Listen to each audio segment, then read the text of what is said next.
ছোট জীবনটায় সুখে থাকার জন্য। কিসের জন্য? কিসের জন্য? বিশ্বাস হয় না? না না হয় না। ছোট জীবনটায় সুখে থাকার জন্য। কেননা সমগ্র সৃষ্টির জন্য আল্লাহ পরিবেশ নিজের পক্ষ থেকে নির্ধারণ করছেন। পানির জন্য মাছের পরিবেশ, পাখির জন্য খোলা আকাশের পরিবেশ, আপনার সোনার খাঁচার পরিবেশও সে সুখী না।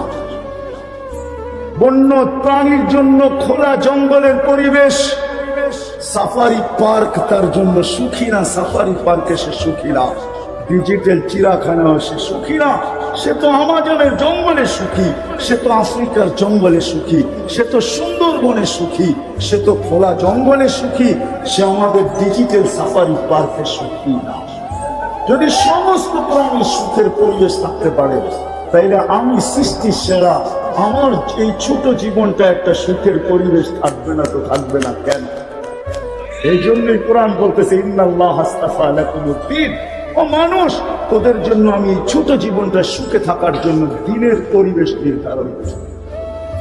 পরিবেশ যদি দিনের হয় তাহলে এক কাপড়ে সুখী, কয় কাপড়ে? কয় কাপড়ে? বিশ্বাস হয় না? না না, আমি প্রমাণ দিতেছি, হাদিস দিতাম। এক কাপড়, স্বামী স্ত্রী দুইজন। স্ত্রী হাসতেছে স্বামীর সামনে দাঁড়ায় আর বলতেছে আমি জান্নাতি। স্বামী বলতেছে তুমি জান্নাতি কি করে? কেন? দুইজনই তো এক কাপড়, দুইজন কাপড় একটা। তুমি পড়ো আমি উলঙ্গ থাকি, আমি পড়ি তুমি উলঙ্গ থাকো। কিন্তু আজ পর্যন্ত তো কোনোদিন অভিযোগ করি নাই বা চাহিদা রাখি নাই আরেকটা কেন আনো না। অভিযোগ করি নাই, সবর করতেছি, ধৈর্য ধারণ করতেছি। এই আশা নিয়ে যে জান্নাত মিলবে, আশা জান্নাতে পোড়াবো। আজকে পোড়াইলাম আর না পোড়াইলাম তাতে কি আসে? 60-70 বছরই তো বাঁচবো।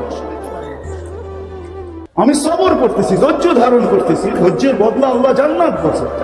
হাসতেছে আর বলতেছে তো স্বামীর চেহারাটা মলিন হয়ে গেছে, তো গালের ভিতরে চিমটি কেটে বলতেছে তুমিও জান্নাতি। বলছে কি করে? কেন আমার মতো স্ত্রী পায় কি শুকরিয়া আদায় করো না? বলছে পাগলি, একবার ডেলি 1000 বার।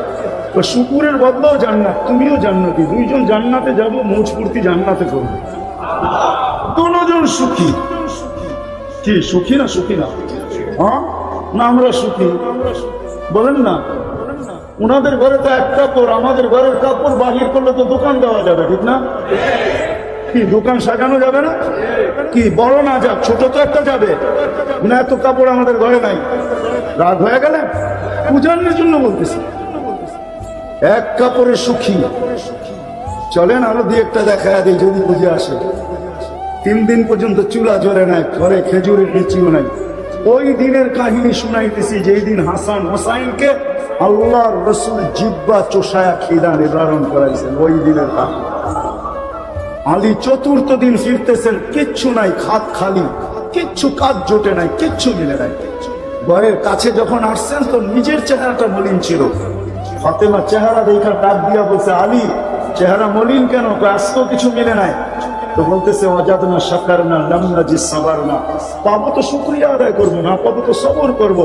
দুনো অবস্থায় আল্লাহ আমাদের সাথে, যাদের সাথে মালিক থাকে তাদের চেহারা মলিন হওয়া শোভা পায় না।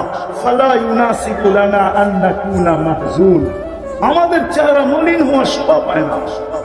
তোমার চেহারা মলিন কেন? হাসবে তো দরজা খুলবো, নইলে খুলবো না। তো হাইসা দিয়েছেন, দরজা খুলতেছেন, বাকি আলী রাদিয়াল্লাহু তাআলা আনহু বলতেছে ফাতেমা সাকরাত ওয়া তাবাসসামাত, ফাতেমা মুস্কি মুস্কি হাসতে ছিল আর খুশিতে আত্মহারা ছিল। বলছে আমাকে বাধ্য করছে আমি দোয়া দিই।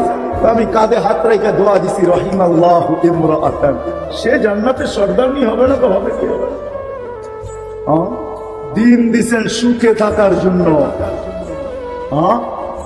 দিন দিছেন সুখে থাকার জন্য। সুখে যারা দিনদার ওরা সুখী আছে। দেখায় নিব, দেখাবো দু একটা। আপনাদের এইখানেই আছে, এইখানেই আমার আশেপাশে আছে। বেতন আর কয় টাকা পায় আপনাকে তুলনায়? ইমাম সাহেব কয় টাকা বেতন পায়? যে দেখেন সবার ঘরে সুখের অন্ত নেই। জিজ্ঞাসা করেন সন্তান নিয়ে আসুক, স্ত্রী নিয়ে আসুক, করুণায় তো আমাদের ঘরে ঝগড়া দিয়ে গেছে, ওনাদের ঘরে মোহাব্বত বাড়ায় দিয়ে গেছে। জিজ্ঞেস করে বিশ্বাস হয় না? কেননা মাদ্রাসা বন্ধ ছিল লকডাউনে।